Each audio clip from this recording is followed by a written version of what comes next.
Try का क्या मतलब हुआ? सही। गॉन का क्या मतलब हुआ? साइड। और मेट्री का मतलब हुआ मेजरमेंट।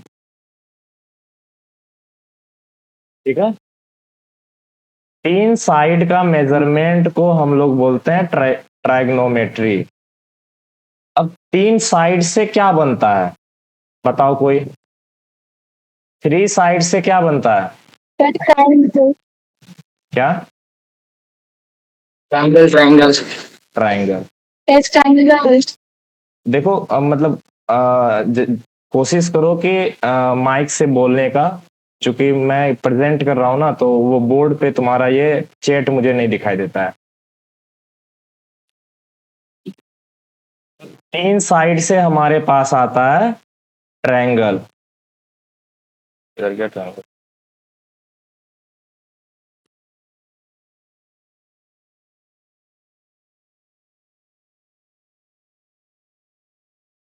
ये आ गया तुम्हारे पास ट्रायंगल।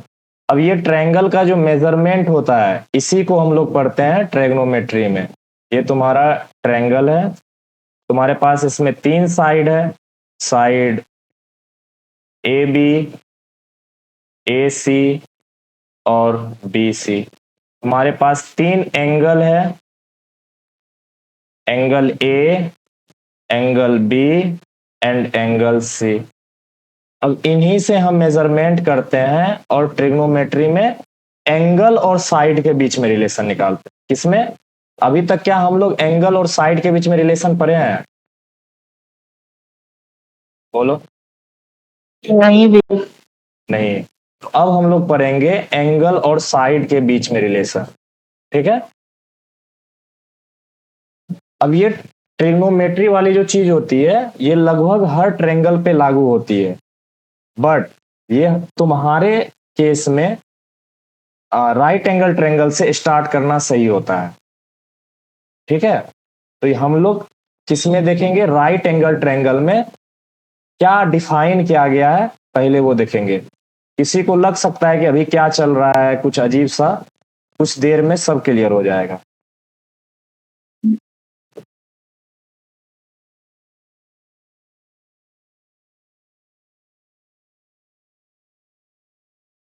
ये ट्रायंगल है तुम्हारा A B C. Right angle है तुम्हारा एंगल बी पे। तो एक बात बताओ, अगर ये एंगल थीटा है तो बता सकते हो? अच्छा एक बात बताओ, राइट एंगल ट्रायंगल में क्या क्या होता है? साइड को क्या क्या बोलते हैं? बोलो। Hypotenuse, perpendicular and base. Perpendicular, बढ़िया। इसको बोलते हैं हाइपोटेनस। क्या सबसे बड़ा साइड जो होता है हाइपोटेनस होता है? Yes sir.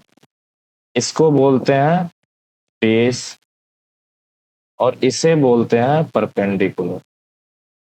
अब तुम्हारे मन में एक सवाल आना चाहिए, बेस और परपेंडिकुलर, आखिर इसको ही परपेंडिकुलर क्यों बोले और इसको बेस क्यों बोले? है ना। इसको भी तो बेस बोल सकते थे, इसको भी तो परपेंडिकुलर बोल सकते थे, फिर इसी को बेस क्यों बोले? एक्चुअली में बेस और परपेंडिकुलर तुम दोनों में से किसी को भी बोल सकते हो, पर इस थीटा एंगल के लिए बेस ये है, इस थीटा एंगल के लिए परपेंडिकुलर तुम्हारा ए बी है। यानी तुम्हारा एंगल चेंज होगा उसके रिस्पेक्ट में बेस भी चेंज होगा और परपेंडिकुलर भी चेंज होगा। ये बात सबको समझ में आया? Yes sir. तो बताओ एंगल सी के लिए बेस क्या होगा?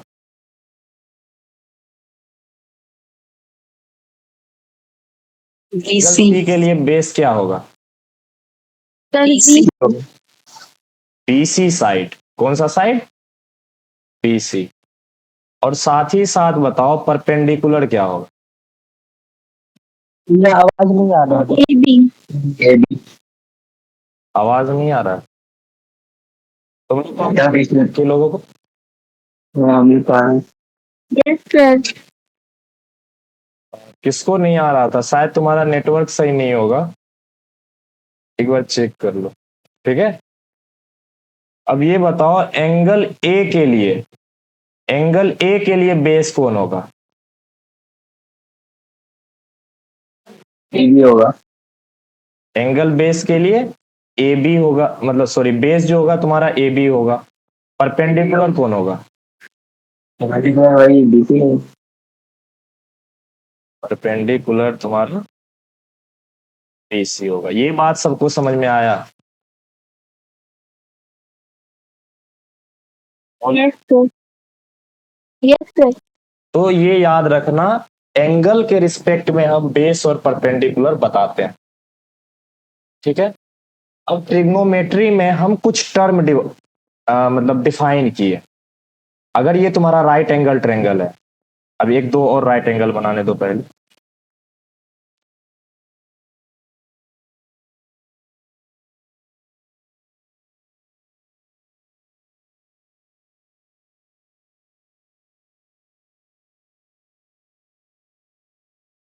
अब अगर मान के चलो कि ये तुम्हारा 4 है, ये 3 है, ये 5 है, एक राइट एंगल ट्रायंगल जिसका एक साइड 4 है, 3 है और 5 है। दूसरा राइट एंगल ट्रायंगल जिसका ये साइड 8 है, ये 6 है, ये 10, ठीक है। अब एक बात बताओ, ये दोनों ट्रायंगल में बताओ ये एंगल और ये एंगल में क्या रिलेशन होगा? तुम्हें क्या लगता है? ये एंगल तो 90 है, ये एंगल 90 है। इस एंगल यानी एंगल 1, एंगल 2, एंगल 3, एंगल 4 में क्या रिलेशन होगा? बता सकते हो कोई?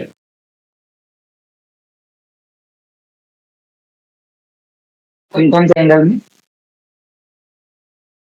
जो तुम्हारा बच गया इस राइट एंगल ट्रायंगल में एंगल 1 और एंगल 2, इस वाले राइट एंगल में एंगल 3 और एंगल 4 में कोई रिलेशन बता सकते हो?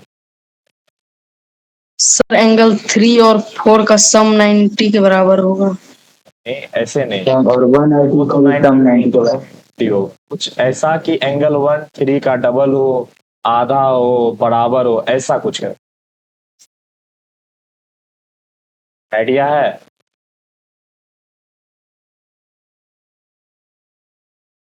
नहीं है तो हम बताते हैं। देखो यहां ध्यान से देखो, ये 4 था, 4 का डबल हो गया ये 5 था, 5 का डबल हो गया ये, यहाँ पे 3 है, 3 का डबल हो गया ये।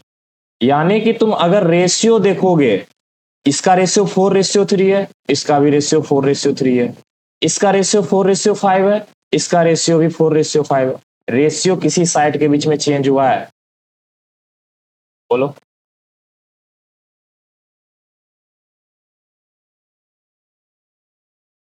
आओ, हो गए क्या सब लोग?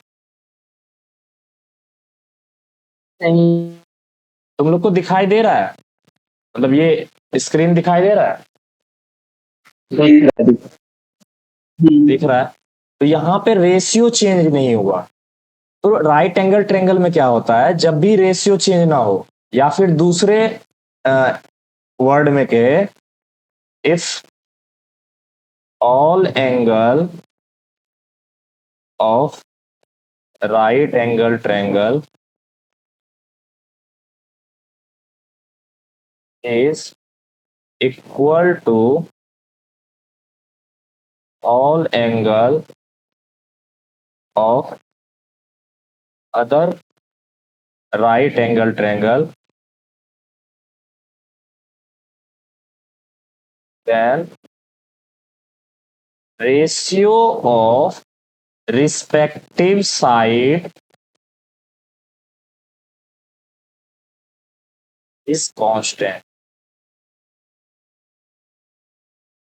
ये तुम लोग सिमिलरिटी में पढ़ोगे। राइट एंगल क्या, किसी भी ट्रायंगल का अगर सारा एंगल सेम रहेगा तो उसका क्या होता है, रेशियो, कोई भी दो साइड का रेशियो जो होता है सेम रहेगा, ठीक है। तो यहां पे तुम्हारा रिलेशन क्या बनेगा, एंगल 1 इक्वल टू एंगल 3 होगा और एंगल 2 इक्वल टू एंगल 4 होगा। समझ में आया?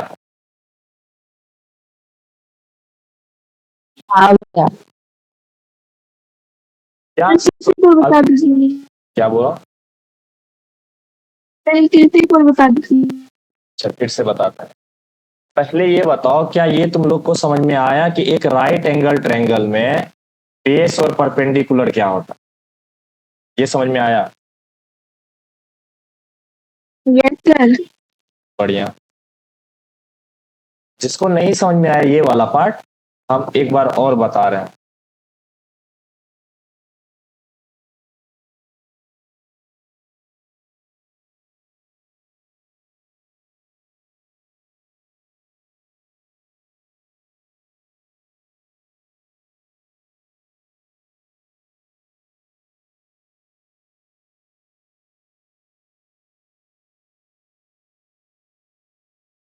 ठीक है, दो ट्रायंगल है तुम्हारा एबीसी और पीक्यूआर। अब क्या होता है कि दो ट्रायंगल का अगर तीनों एंगल, यानी कि ये एंगल अगर थीटा है तो ये भी थीटा, एक एग्जांपल ही ले लेते हैं, थीटा नहीं लेकर के, ये एंगल मान के चलो तुम्हारा 30 डिग्री है, ये एंगल तो 90 डिग्री है ही, ये भी तुम्हारा एंगल 60 डिग्री है, ये भी एंगल 30 डिग्री है, और ये एंगल 60 डिग्री बचा, ये 90 डिग्री। तो क्या देखो, ट्रायंगल एबीसी और ट्रायंगल पीक्यूआर में क्या सारा एंगल बराबर है? मतलब respective angle, angle A angle P के बराबर, एंगल सी एंगल आर के बराबर, और एंगल बी एंगल क्यू के बराबर, ऐसा है? Yes sir. जब भी ऐसा होता है तो जो रेशियो होगा, जैसे ए बी और ए सी के बीच में का रेशियो ए बी अपॉन ए सी, ये बराबर होगा P Q upon Q R के रेशियो के बराबर। यानी ये ट्रायंगल का तीनों एंगल इस ट्रायंगल के तीनों एंगल के बराबर अगर होगा तो उसका जो रेशियो होगा साइड के बीच में वो भी कांस्टेंट होगा। तो यहीं से डिफाइन किया गया ट्रिग्नोमेट्रिक रेशियो। मतलब अगर ये एंगल 30 है तो इसका हाइट और हिपोटेनस के बीच, बेस और हिपोटेनस के बीच, या फिर हाइट और परपेंडिकुलर के बीच जो रेशियो होगा वो कांस्टेंट होगा। मतलब कोई एंगल है तुम्हारे पास, मान के चलो कोई थीटा दिया हुआ है तुम्हारे पास 30 डिग्री, इस 30 डिग्री ये एंगल है, ये दूसरा 60 है, ये 30 है, ये 60 है, तो ये रेशियो सेम होगा। तो यहीं से डिफाइन किया गया ट्रिग्नोमेट्रिक रेशियो। क्या डिफाइन किया गया? बोलो सर। Trigonometric ratio. अब हम लोग देखते हैं ट्रिग्नोमेट्रिक रेशियो क्या क्या डिफाइन किया गया।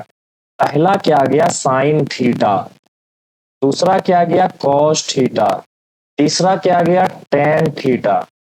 चौथा क्या गया, कॉट थीटा। पांचवा क्या गया, सेक थीटा। और छठा क्या गया तुम्हारा, कोसेक थीटा। ठीक है, ये 6 ट्रिग्नोमेट्रिक रेशियो तुम्हारा डिफाइन किया गया। अब ये क्या है, पहले ही तुमको बताइए क्या है, साइड का रेशियो है, किसी भी दो साइड का रेशियो है। समझ में आया? ट्रिग्नोमेट्रिक रेशियो जो होता है राइट एंगल ट्रायंगल में किसी भी दो साइड का रेशियो होता है। ये बात समझ में आया? अब देखते हैं एक राइट एंगल ट्रायंगल में किस साइड का रेशियो को, मतलब जैसे परपेंडिकुलर बेस हो गया, इसका रेशियो क्या बोलेंगे, परपेंडिकुलर हाइपोटेनस हो गया, उसका रेशियो क्या बोलेंगे, और तुम्हारा बेस हाइपोटेनस उसका क्या बोलेंगे। मतलब इस तरीके से डिफरेंट डिफरेंट कॉम्बिनेशन बनेगा। 3 साइड है तो तुम्हारा 6 कॉम्बिनेशन बनेगा, 6 कॉम्बिनेशन बनेगा कि नहीं?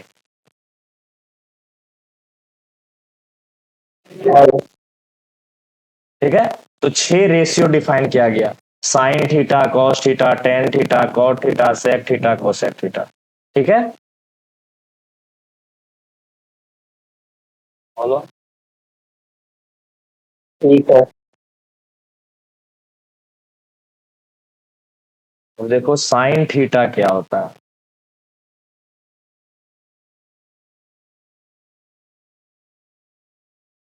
सबसे पहले तो ये बताओ, अगर ये तुम्हारा थीटा है तो ये तो तुम्हारा हाइपोटेनस होगा, हाइपोटेनस को स्मॉल h से दिखाते हैं। ये बताओ इस थीटा के लिए बेस क्या ये होगा, परपेंडिकुलर ये होगा, बोलो। होगा। ठीक है, तो b का मतलब हुआ तुम्हारा बेस, पी का मतलब हुआ तुम्हारा परपेंडिकुलर,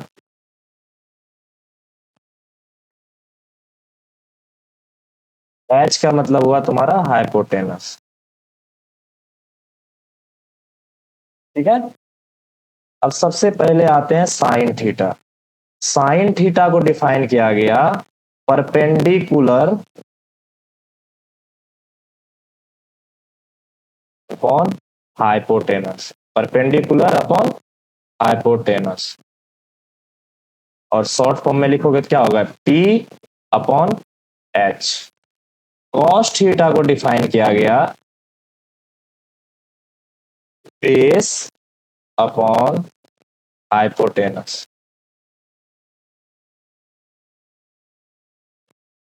यानी P upon H. Tan theta को तुम्हारा डिफाइन किया गया परपेंडिकुलर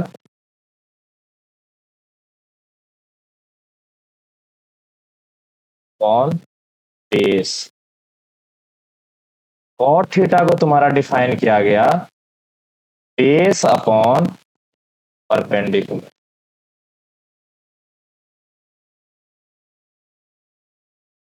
ठीक है, इसके बाद आ जाओ सेक थीटा को तुम्हारा डिफाइन किया गया हाइपोटेनस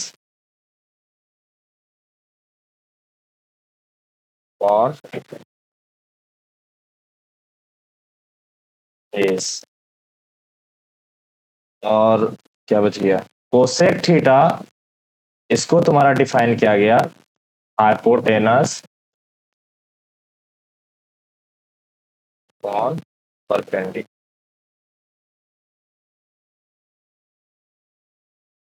ठीक है, sine theta, cos theta, tan theta क्या हो जाएगा, P upon P. Cot theta क्या हो जाएगा, P upon P. Sec theta क्या हो जाएगा, H upon P. Cosec theta क्या हो जाएगा, एच अपॉन। यहां तक सबको समझ में आया, बताओ ये मिल गया। सबको समझ में आया। आ गया। तो सबसे पहली बात ये बताओ, क्या कॉट, ये देखो पी बाय बी है, ये बी बाय पी है, तो इसको लिख सकते हैं 1 अपॉन पी बाय बी। बोलो सब लोग।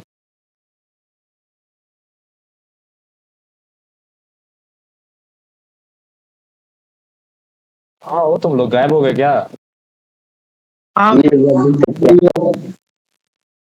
1 अपॉन पी बाय बी क्या होता है, टेन थीटा। तो कॉट थीटा को क्या 1 अपॉन टेन थीटा लिख सकते हैं।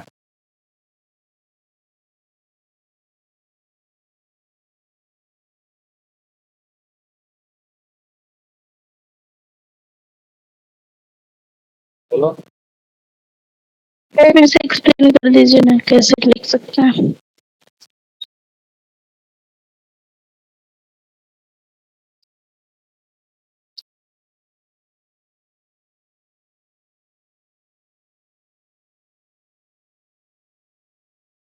कॉट थीटा क्या होता है, बेस अपॉन परपेंडिकुलर। बोलो। हाँ भैया। टेन थीटा होता है परपेंडिकुलर अपॉन बेस, दोनों एक दूसरे का उल्टा नहीं लग रहा है, देखो। हाँ। तो टेन थीटा कॉट थीटा के बीच में क्या रिलेशन होगा, कॉट थीटा को लिख सकते हैं 1 अपॉन टेन थीटा। इसको लिखे बी अपॉन पी, पी को नीचे भेजे तो पी अपॉन बी हो गया। यही देखो, पी अपॉन बी क्या है तुम्हारा टेन थीटा, तो पी बाय पी के बदले क्या लिख दिए, टेन थीटा। क्या कॉट थीटा तुम्हारा 1/10 थीटा के बराबर होगा।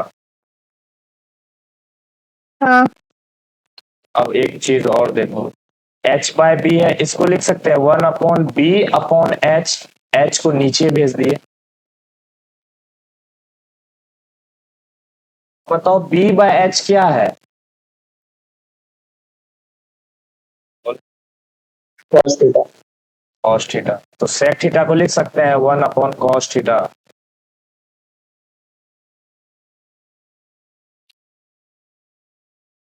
साथ ही साथ कोसेक थीटा को देखो 1/p/h। p/h को क्या बोलेंगे? देखो p/h कहीं दिख रहा है? ये देखो p/h क्या है ये? Sign theta, sine theta. तो यानी कि sign theta, cos theta, tan theta, तीन चीजें हमारे पास। इस तीन चीजों से उल्टा कर दो तो आ जाएगा 1/10 का कॉट, 1/cos से सेक और 1/sin से कोसेक। ये बात समझ में आया? भैया सबको आ गया ये बात समझ में? जी जी हो गया। और आगे बढ़ते हैं। ये बताओ टेन थीटा बराबर क्या होता है? अभी जो बताए थे, perpendicular upon base.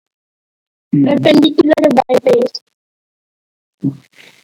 Perpendicular upon base यानी कि P अपॉन P। अब अगर P और B को दोनों से H से डिवाइड कर दे, कोई दिक्कत होगा क्या? सेम ही चीज लिखे, बोलो। yes sir, तो ये बताओ P/H क्या था? Sine theta. P/H cos theta. yes sir, यहां से हटा के लिख सकते हैं, P/H को लिख देंगे साइन थीटा और P/H को लिख देंगे कॉस थीटा। yes please, यानी अभी तक तुम्हारा Yes, क्या sir. रिलेशन आया? पहला आया cot theta equal to 1/10 theta. दूसरा sec theta equal to 1/cos theta. उसके बाद आया cot sec cosec theta equal to 1/sin theta. इसके साथ ही क्या आया तुम्हारे पास? Tan theta equal to sine theta upon cos theta. ये अभी हम लोग निकाले कि नहीं? साथ ही साथ बताओ कॉट थीटा क्या होगा? यहां देखो कॉट थीटा 1/10 थीटा, तो क्या लिख सकते हैं? 1/sin theta upon cos theta. यानी कि ये हो जाएगा तुम्हारा कॉस थीटा अपॉन साइन। ये बात सबको समझ में आया?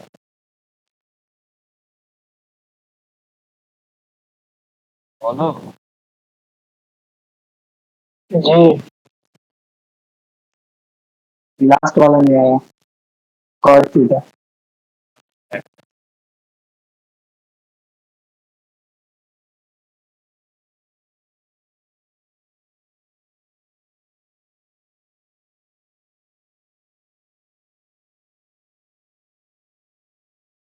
ये देखो कॉट थीटा क्या होता है? 1/10 थीटा। ये बात समझ में आया था? ये भैया बोलो। आ गया। टेन थीटा का वैल्यू क्या है? साइन थीटा अपन कॉस थीटा, तो टेन थीटा के बदले ये रख दिए।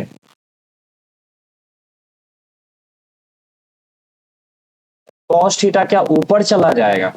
ऊपर चला जाए कॉस थीटा अपन साइन थीटा।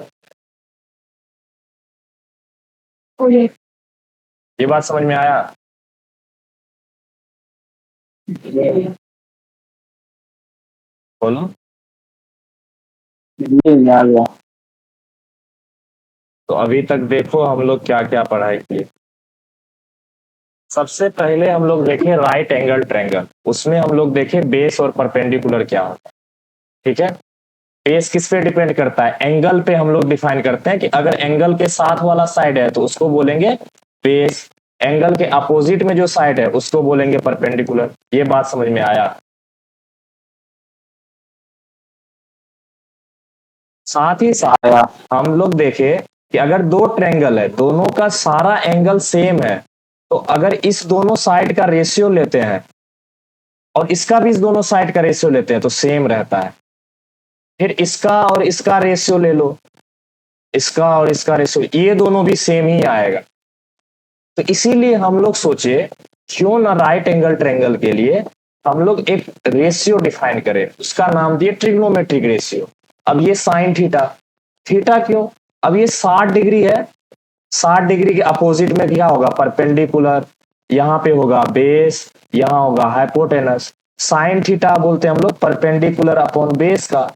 तो एक राइट एंगल ट्रायंगल में 60 डिग्री का एंगल अगर होगा तो इस दोनों के बीच का जो रेशियो होगा वो हमेशा कांस्टेंट ही होगा, ये रेशियो हमेशा सेम ही रहेगा। तो हम लोग सोचे क्यों ना, अब देखो एंगल और साइड के बीच में रिलेशन मिला कि नहीं मिला, मिला। यहाँ पे 60 रखेंगे, यहाँ पे इस दोनों को पी और एच को डिवाइड करेंगे, हमको कुछ मिलेगा और वो चीज हमेशा कांस्टेंट रहेगा। तो एक क्या बोलते हैं, रिलेशन मिल गया ना हमें, बोलो। उसी रिलेशन को हम लोग डिफाइन किए और अब हम लोग पार्टिकुलर एंगल का, कुछ कुछ एंगल का हम लोग निकालते हैं, साइन थीटा क्या होगा, कॉस थीटा क्या होगा, टेन थीटा क्या होगा, ये सब वैल्यू निकालते हैं, ठीक है। बोलो।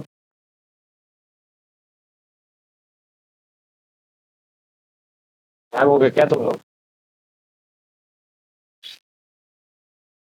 रिपीट कर दीजिए सर, क्या हुआ। ऊपर इसका रिपीट कर दीजिए ना।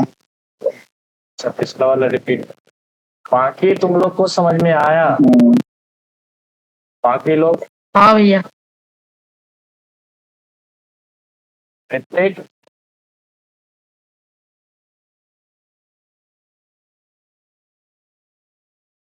ऋतिक गायब हो गए क्या ज्वाइन होकर के, चलो कोई बात।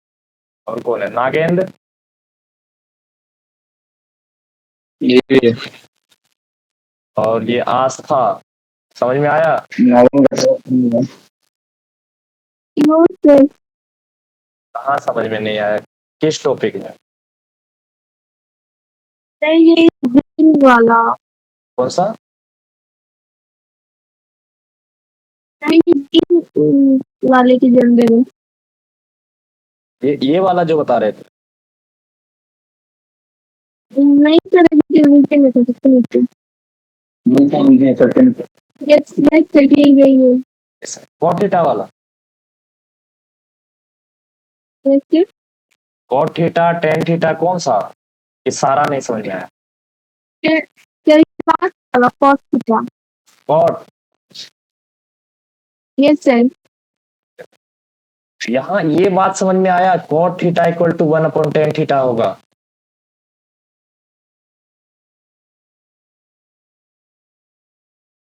थीटा इक्वल टू 1/10 थीटा होगा, ये बात तुमको समझ में आया था, ये वाला स्लाइड से देखो यहाँ पे, जब कॉट थीटा, हाँ ओके बढ़िया। अब यहाँ पे जो टेन थीटा का वैल्यू निकाले sign theta upon cos theta, ये समझ में आया, यस सर। बढ़िया। अगर ये समझ में आया तो अब बताओ कॉट थीटा को 1/10 थीटा लिख सकते हैं। Yes sir. अब टेन थीटा का वैल्यू है sine theta upon cos theta, तो 1/sin θ/cos θ लिखेंगे। Yes sir. तो अब ये बताओ 1/2/3 क्या होगा इसका वैल्यू,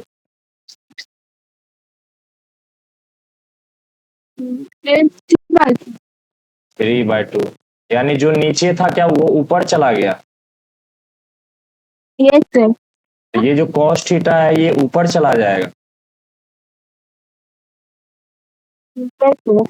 तो cot थीटा बराबर क्या आ जाएगा तुम्हारा, cot थीटा बराबर आ जाएगा cos theta upon sine theta. Yes sir. अब समझ में आया। यस सर आगे। अब जब इतना समझ में आ गया है तो अब हम लोग देखते हैं कुछ एंगल का रेशियो, जैसे साइन 30 60, इन सब का वैल्यू देखते हैं।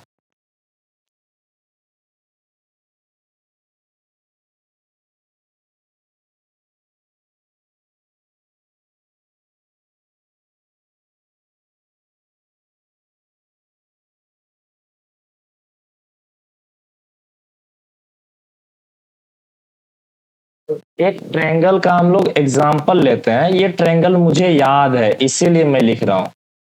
जैसे ये ट्रायंगल है, ये एंगल है इसका 30 डिग्री, ऑफ कोर्स सी बात है जो दूसरा एंगल होगा वो कितना होगा, 60 डिग्री होगा। Yes, sir. ठीक है, एक इस ट्रायंगल में मतलब इस एंगल पे एक ट्रायंगल है, उसका मैं एग्जाम्पल लेता हूं। ये हुआ है तुम्हारा, ये है तुम्हारा 2, ये है तुम्हारा 1 और ये है तुम्हारा रूट। ट्रायंगल है जिसका साइड BC है √3, AB है 1 और तुम्हारा AC है 2 और इसका एंगल ये है। ये एक पार्टिकुलर ट्रायंगल है जो कि मुझे याद है, ठीक है? इसीलिए मैं इसको लिख दिया हूं। जैसे तुम कहोगे कि ये √3 कहां से आ गया, 1 कहां से आ गया, ये एक ऐसा ट्रायंगल है जिसमें साइड 1, 2 और 3 रखोगे और एंगल भी 90 डिग्री रखोगे, ये दोनों एंगल 60 और 30 बन ही जाएगा।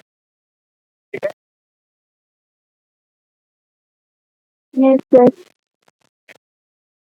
अब तुम हमको बताओ sin 30, हम लोग लिख रहे हैं sin 30, तो 30 पहले तो ये बताओ sin थीटा क्या होता है।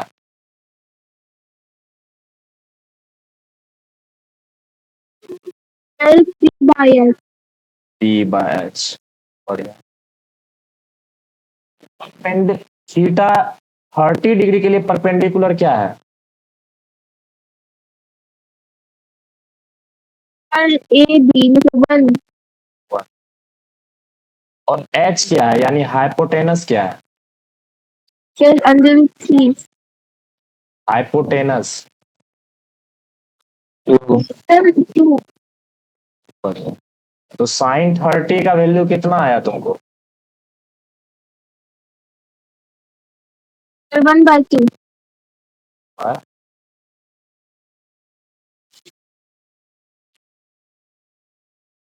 और ये हमेशा sin 30 का वैल्यू 1/2 ही होगा।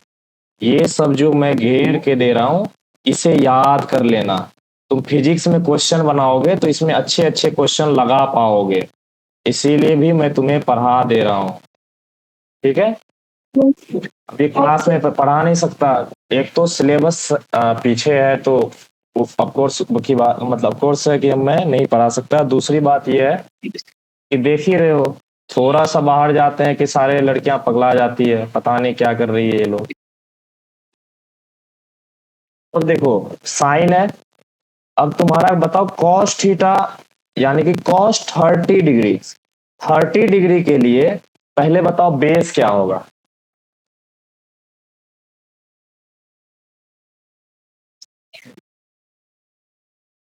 BC 30 डिग्री के लिए बेस क्या होगा, √3 बोलो। BC BC यानी कि √3, और cos का वैल्यू क्या होता है, बेस अपॉन हाइपोटेनस होता है।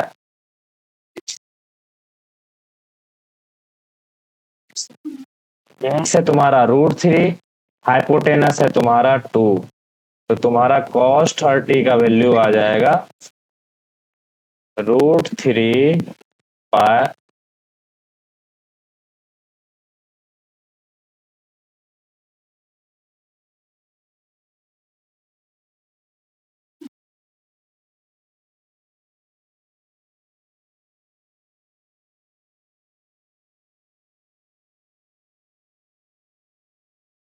इसके साथ ही हम लोग निकाल लेते हैं tan 30। tan 30 का वैल्यू क्या होगा, पहले बताओ tan बराबर क्या होता है, tan थीटा बराबर क्या होता है, बताओ कोई। P/H. P/H या P/H, P/H. P/H या P/B, Perpendicular. Perpendicular upon base यानी P अपॉन P। P क्या है तुम्हारा 1 और बेस क्या है तुम्हारा √3, तो tan 30 का वैल्यू कितना आया?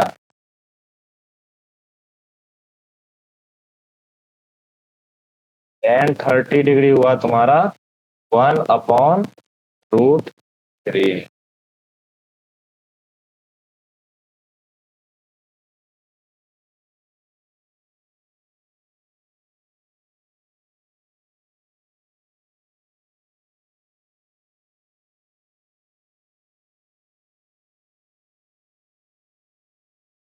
इतना बात किसको किसको समझ में आया?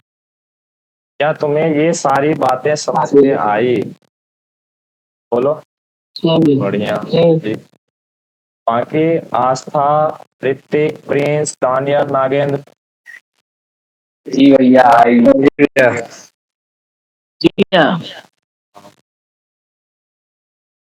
तुम बताओ, अगर तुमको साइन पता हो तो कोसेक थीटा निकाल लोगे?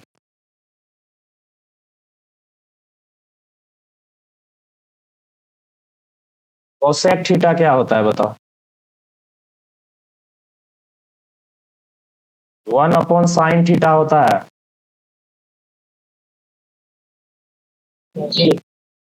देखो लिखा है cosec theta equal to 1/sin theta. तो अगर साइन थीटा का वैल्यू पता है तो क्या कोसेक का निकालने का जरूरत है कि डायरेक्ट 1 करके निकाल लेंगे? यहाँ हो जाएगा कोसेक 30 डिग्री इक्वल टू 1/1/2, यानी ये वैल्यू आ गया तुम्हारा 2, यानी कोसेक 30 डिग्री का वैल्यू आ जाएगा 2।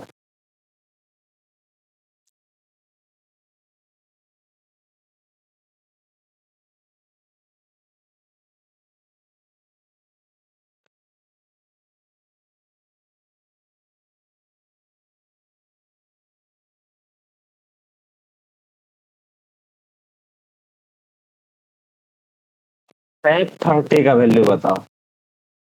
सेक 30 बराबर क्या होगा? 1 क्या लिखेंगे? 2/√3। 2/√3, यानी 1/cos 30,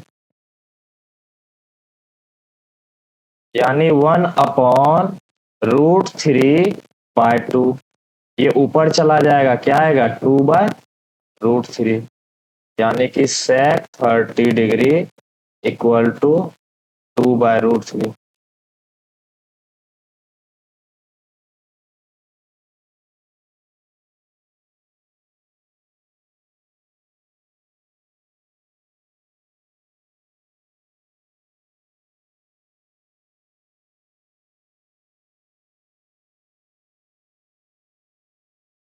बात समझ में आया?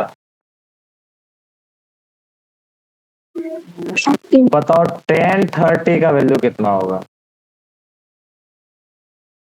1/√3। 1/√। cot 30 का वैल्यू बताओ। √3।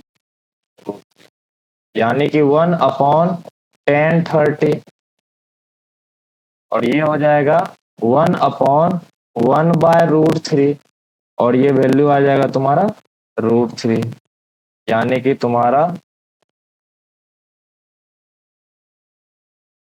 tan 30 का वैल्यू कितना आ गया? सॉरी, cot 30 और 30 डिग्री इक्वल टू √3।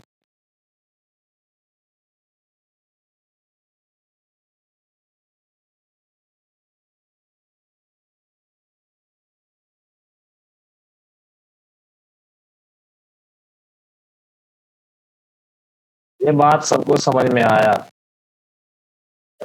एक बार फिर से बता दीजिएगा भैया। पूरा ना? जी भैया। देखो तुम्हारा एक ट्रायंगल है जिसमें एक एंगल 60-30 है। मुझे एक ट्रायंगल याद था जिसका साइड ये है।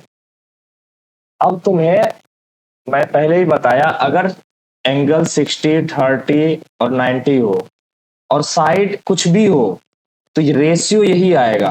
मतलब यहाँ पे 2 होगा तो यहाँ 4 हो जाएगा, यहाँ पे 2√3 हो जाएगा, सेम मल्टीपल में होगा, बस इतनी सी बात है। अब इसका हम लोग डिफाइन किए थे इससे पहले, sine theta, cos theta, tan theta, cot theta, sec theta, cosec theta, ये डिफाइन किए थे किसके रिस्पेक्ट में, साइड के रिस्पेक्ट में। उसी को अगर हम तुम्हें दे दे इस तरीके से, तुम्हारा एक ट्रायंगल है तो तुम निकाल लोगे, तो वही किए हम लोग। इस 30 डिग्री का निकाले, थीटा की जगह वैल्यू रख देंगे। साइन 30 क्या होगा, जो तुम्हारा साइन का वैल्यू होता है परपेंडिकुलर अपॉन हाइपोटेनस। परपेंडिकुलर कितना है 1, हाइपोटेनस कितना है 2, तो 1/2 हो गया तुम्हारा साइन 30 का वैल्यू।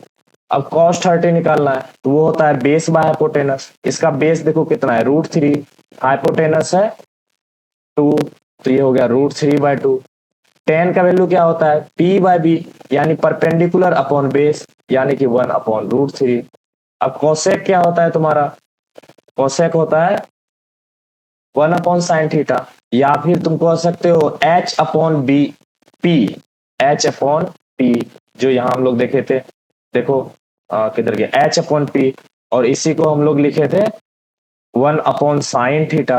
तो यहाँ हम लोग सोचे अगर साइन थीटा निकाल ही चुके हैं तो क्यों ही उतना कुछ करना, 1/1/2 लिख दिए, तो यहाँ पे हमें कोसेक का वैल्यू आ गया। सेक का वैल्यू निकालना था तो 1/cos कर दिए, तो यहाँ से हमारा कोसेक सेक का वैल्यू आ गया। कॉट का निकालना था तो 1/10 कर दिए, तो यहाँ पे हमें कॉट का वैल्यू आ गया। ये बात समझ में आया, सबको समझ में आया क्या? 30 डिग्री के लिए हम बात कर लिए, अब 60 डिग्री के लिए हम लोग बात करते हैं।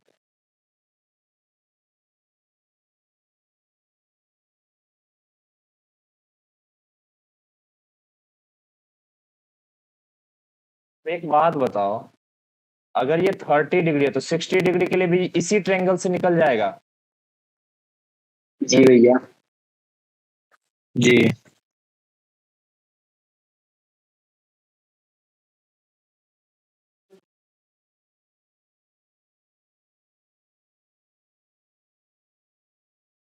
ट्रायंगल हम लोग क्या बनाए थे, ये एंगल 30 डिग्री, ये एंगल तुम्हारा 60 डिग्री, ये था तुम्हारा 1, ये था √3, ये था 2।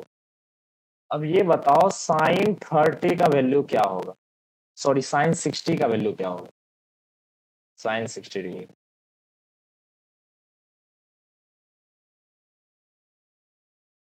बोलो कोई, साइन क्या होता है, परपेंडिकुलर अपॉन हाइट।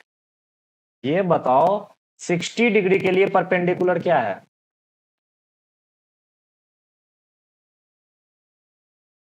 1 बोलो। √3 √3। 60 √3 डिग्री के अपोजिट में जो है वो होगा उसका परपेंडिकुलर, यानी ये हो गया तुम्हारा √3। हाइपोटेनस क्या होगा 2, ये हो गया तुम्हारा साइन 60 का। अब बताओ कॉस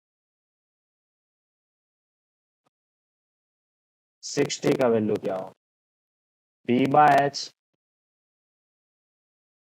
P कितना है 60 डिग्री के लिए 1, H हो जाएगा 2। 1/2 ठीक है। tan 60 डिग्री क्या होगा, P/B। P/B P क्या है तुम्हारा √3, P क्या है तुम्हारा 1, B1 हो गया 2।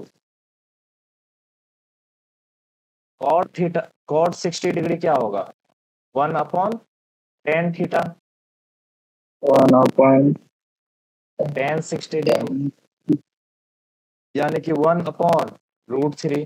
देखो ये tan 60 का वैल्यू √3 है। बताओ cosec 60 का वैल्यू क्या होगा 1/sin 60। sin 60 का वैल्यू कितना है, और √3/2 ये कितना हो जाएगा 2/, बताओ sec 60 डिग्री का वैल्यू क्या हो,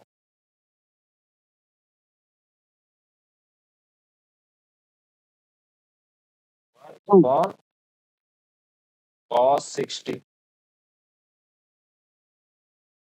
1/cos 60 का वैल्यू क्या है 1/2, यानी 1/1/, यानी वैल्यू कितना आया? ये बात सबको समझ में आया? यानी कि तुम्हारा साइन 60 का वैल्यू आ गया तुम्हारा √3/2, कॉस 60 का वैल्यू आ गया तुम्हारा हाफ,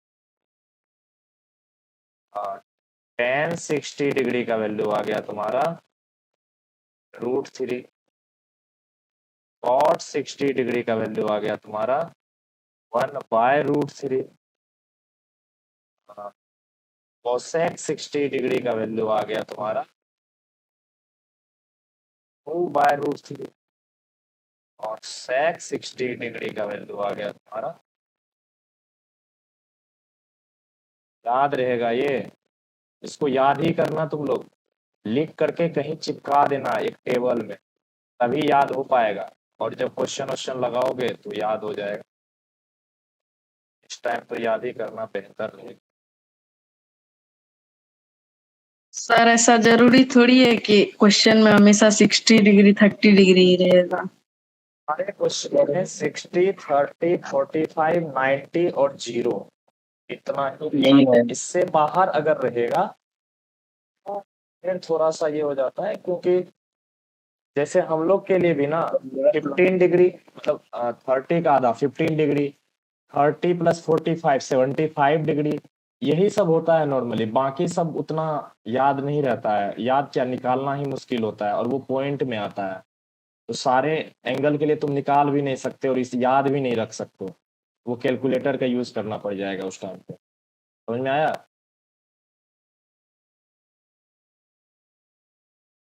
बोलो। जी भैया। तो तुम्हारे लिए अभी इतना ही जरूरत के लिए। अब हम लोग देखेंगे 45 डिग्री। 45 का तो आसान है, देखो एक 90 डिग्री यहाँ बनाओ, ये एंगल x है, ये एंगल x है, ये तुम्हारा 90 डिग्री है, तो बताओ ये कितना होगा? हाइपोटेनस बताओ क्या होगा?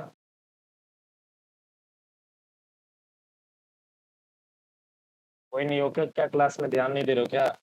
स्क्रीन स्क्रीन नहीं दिख रहा है। स्क्रीन नहीं दिख रहा भैया। आपको नहीं दिख रहा है। अब दिख रहा है? दिख रहा है। एक्स स्क्वायर भैया, एक्स स्क्वायर। हाइपोटेनस क्या होता है? √अंडर बेस का स्क्वायर प्लस परपेंडिकुलर का स्क्वायर, यानी √2x²। इसका क्या होगा? कौड़ी। x² का x आएगा और रूट का ये आएगा ना, हमारा x² कैसे आ गई? ये तो ध्यान कहीं और है। ये हो गया तुम्हारा x। Screen factor. तुम लोग तो खुद जवाब दिए नहीं, वो बंदा तो कम से कम जवाब दिया। क्लास में जवाब देने की कोशिश करो, माइंड एक्टिव रखो। अब एक बात बताओ, ये साइड x है, ये साइड x है, तो हम लोग क्या एक थ्योरम पढ़े थे, इसके अपोजिट में जो एंगल होगा वो भी आपस में इक्वल होगा, यानी ये दोनों जी भैया। ये पढ़ी था। 5 डिग्री 45 डिग्री, यही होगा।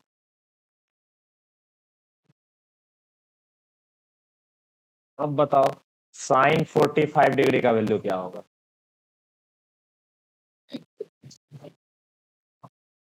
परपेंडिकुलर क्या होगा? x, हाइपोटेनस क्या होगा? x√2, कट गया क्या बचा?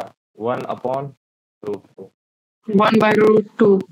हाँ, cos 45 डिग्री क्या होगा तुम्हारा? बेस ये भी x ही है, x/x√2, 1/√2। tan 45 डिग्री क्या होगा तुम्हारा? x/x, यानी कि परपेंडिकुलर अपॉन बेस, यानी तुम्हारा 1 ही होगा। cot 45 डिग्री क्या होगा? 1/tan 45 डिग्री, ये भी तुम्हारा कितना होगा? 1 ही होगा। ये बताओ उसके बाद कोसेक 45 डिग्री कितना होगा? 1 अपॉन साइन 45 डिग्री। तो साइन 45 का वैल्यू क्या है? 1/√2। तो 1/1/√2, इसका वैल्यू क्या आएगा? √2।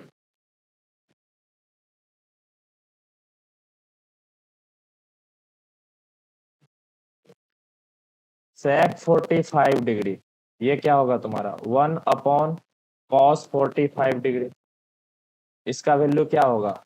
1/1/√2, इसका वैल्यू कितना आएगा?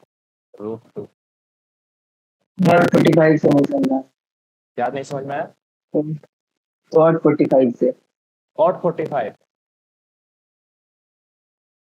वे tan 45 का वैल्यू कितना है?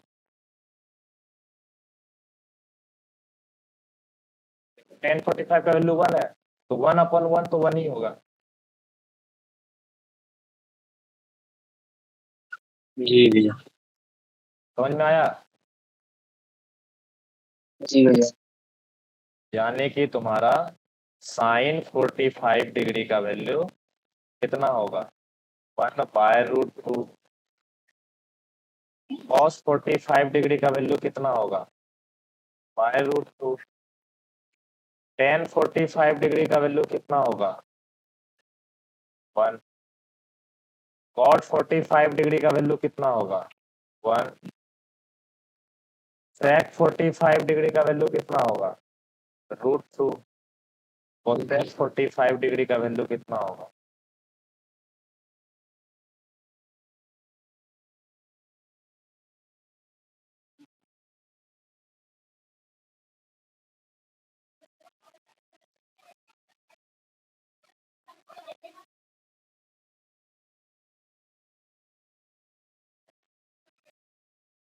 यस सेक 45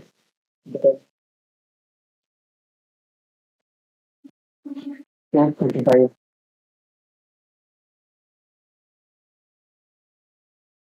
सेक 45 लास्ट वाला।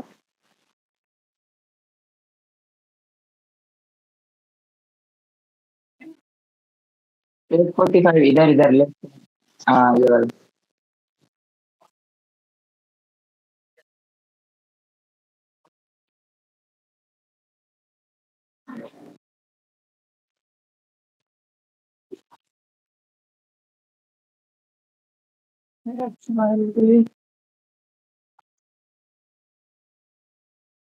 जी भैया। 30 डिग्री, 60 डिग्री और 45 डिग्री। 70। अब हम लोग देखते हैं 0 डिग्री।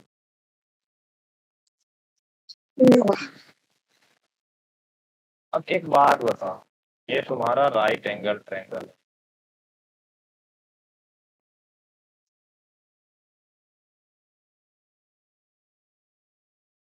ये एंगल है तुम्हारा थीटा।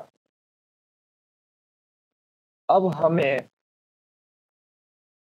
सॉरी इस एंगल को अगर 0 करना पड़ेगा, मतलब 0 हमको करना है कि इस एंगल को 0 करना है, तो हम क्या करेंगे?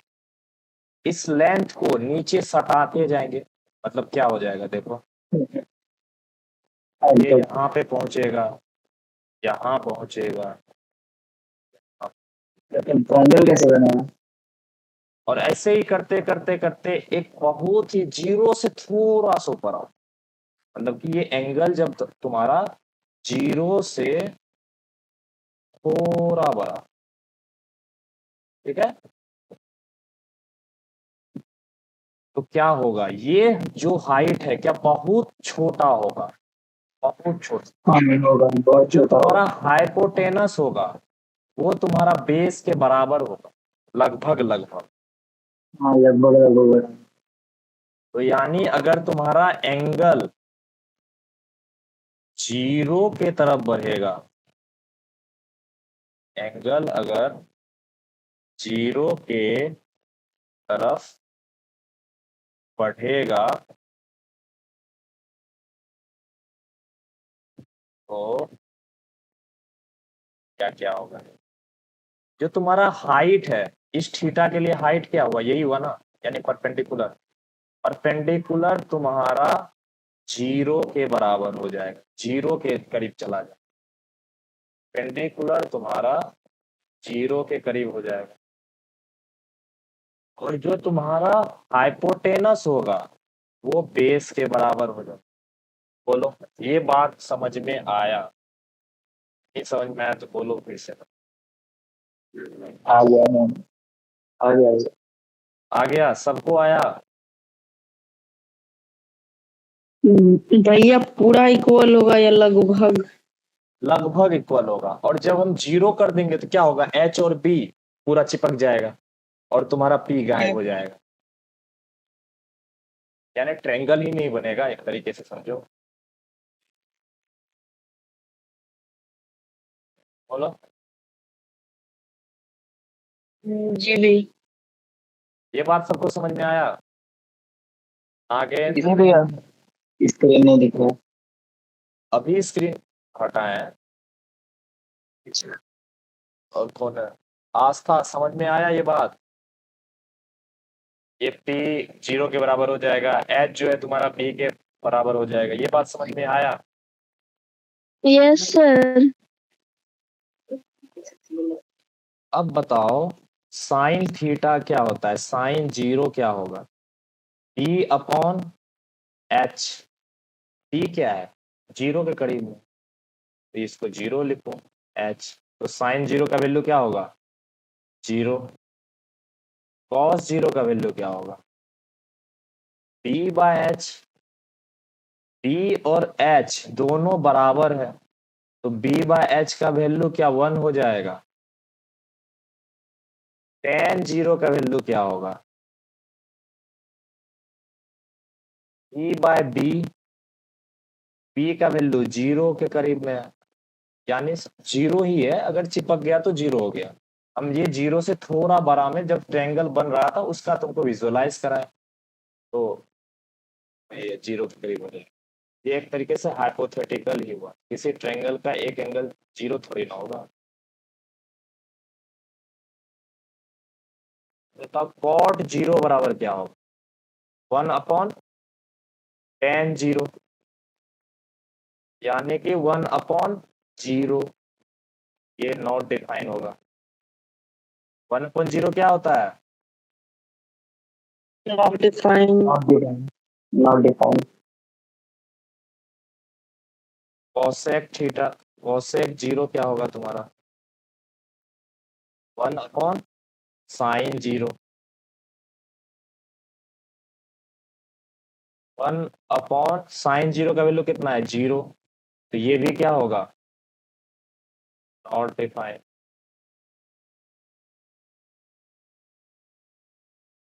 बताओ सेक 0 क्या होगा? 1 अपॉन कॉस 0। कॉस 0 का वैल्यू कितना है? 1, यानी कि 1 अपॉन 1, यानी वैल्यू हो जाएगा तुम्हारा। ये बात सबको समझ में आया?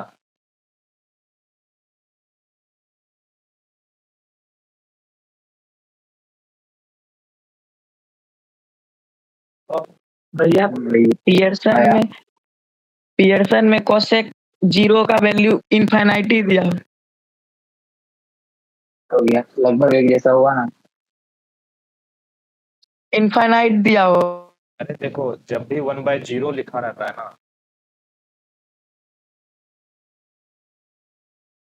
यहाँ पे तुमको क्या बताए? P लगभग लगभग 0 हो जाता है, यही बोले ना तुमको।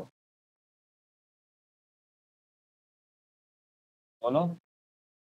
हाँ, तो ये 0 के थोड़ा सा करीब हो, मतलब थोड़ा सा बड़ा हो, सॉरी 0.00000, ऐसे बहुत सारा 0 जाने के बाद 1 हो, तो क्या इसका वैल्यू बहुत बड़ा होगा? Yes sir. इसीलिए 1/0 को कई बार इन्फिनिटी लिख देते हैं। समझ में आया?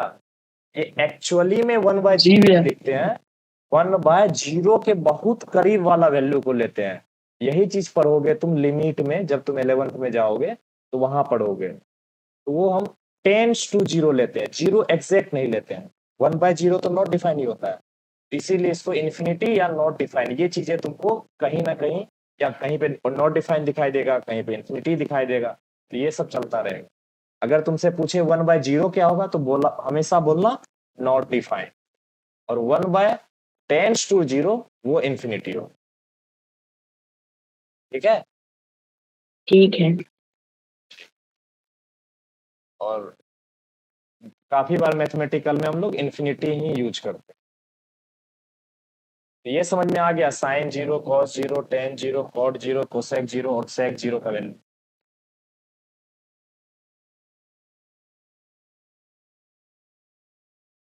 जवाब हम लोग लाइक क्यों नहीं देते? आ गया समझ। तो लास्ट चलते हैं 90 डिग्री।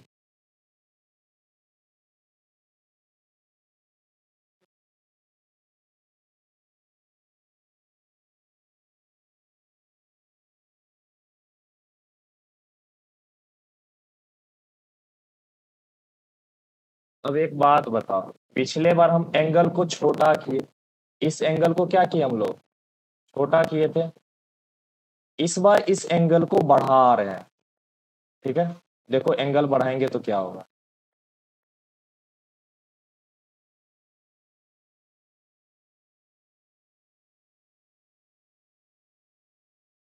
ये जा करके यहाँ पे इंटरसेक्ट करेगा, मतलब अगर तुम इसको ऊपर की तरफ बढ़ाओ,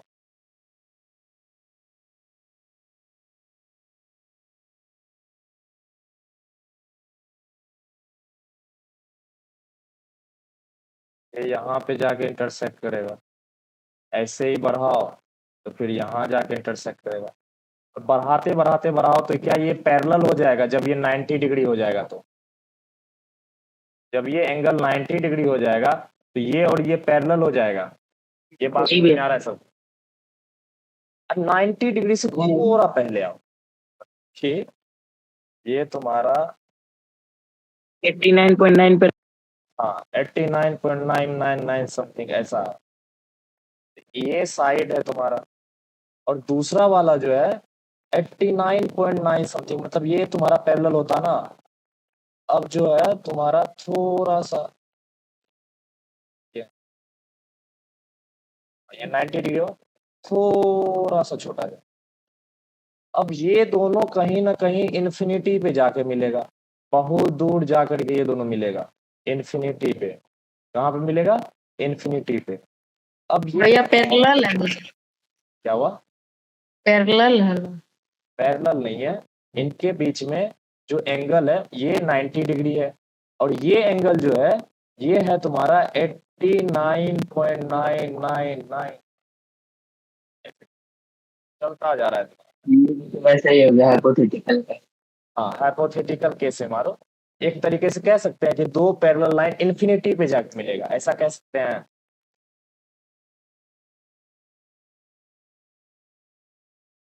हेलो, ये भैया कैसे? उस केस में बताओ, ये तुम्हारा हाइपोटेनस था, ये तुम्हारा हाइपोटेनस था, ये भी हाइपोटेनस हुआ, ये भी हाइपोटेनस हुआ, ये परपेंडिकुलर हुआ तुम्हारा, ये भी परपेंडिकुलर। तो इन्फिनिटी पे जाके मिलेगा तो लगभग लगभग परपेंडिकुलर और हाइपोटेनस बराबर होगा, होगा कि नहीं।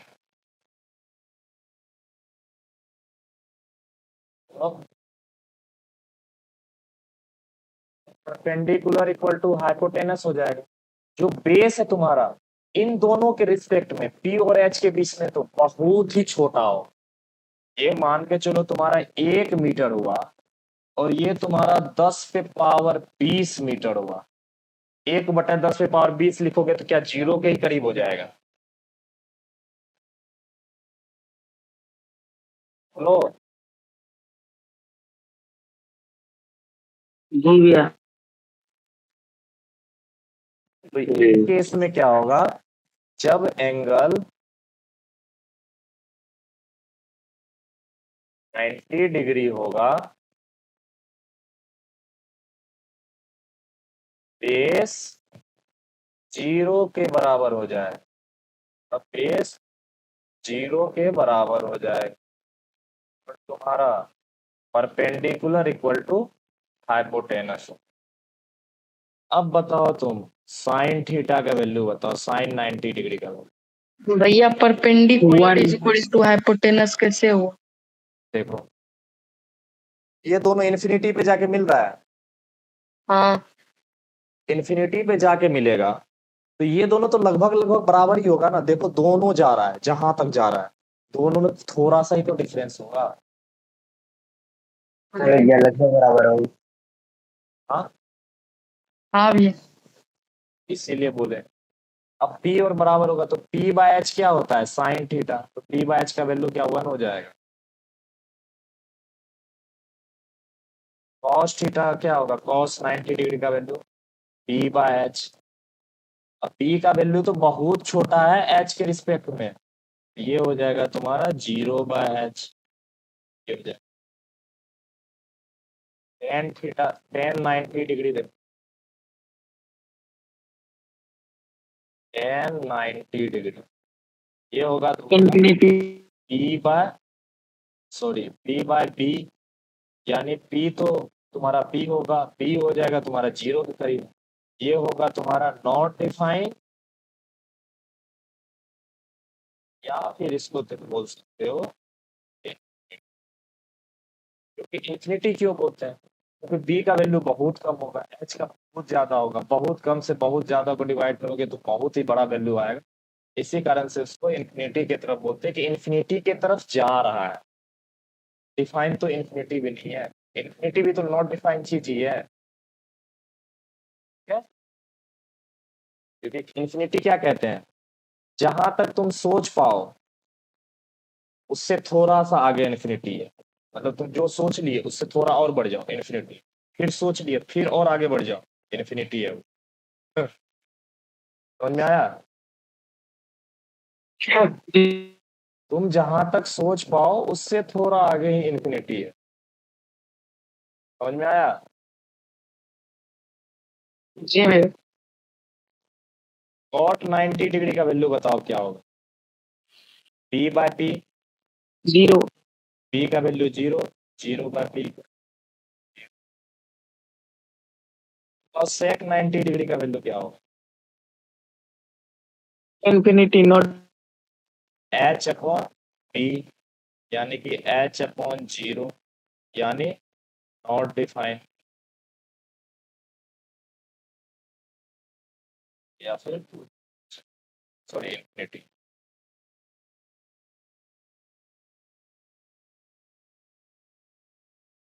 और sec 90 डिग्री का वैल्यू क्या होगा, 1 h अपॉन p, दोनों बराबर है 1।